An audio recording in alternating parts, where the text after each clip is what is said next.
ഇപ്പൊ നിങ്ങളുടെ ഹീറോ എന്ത് ചെയ്യുന്നു? Will he give up? മുറിവേറ്റ സിംഹത്തിന്റെ ശ്വാസം ഗർജനത്തെക്കാൾ ഭയങ്കരമായിരുന്നു. What do you mean? റോക്കിയുടെ പേര് ബോംബെയിൽ മാത്രമല്ല, എല്ലായിടത്തും പാട്ടാ.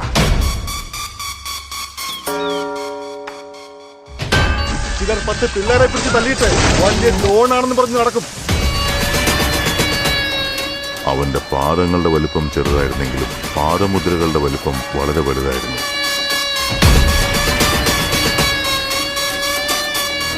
क्या चाहिए रे तेरे को? दुनिया.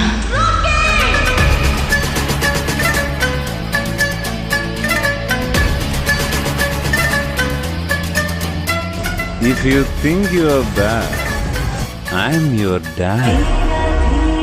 പ്രപഞ്ചത്തിൽ അമ്മയേക്കാൾ വലിയ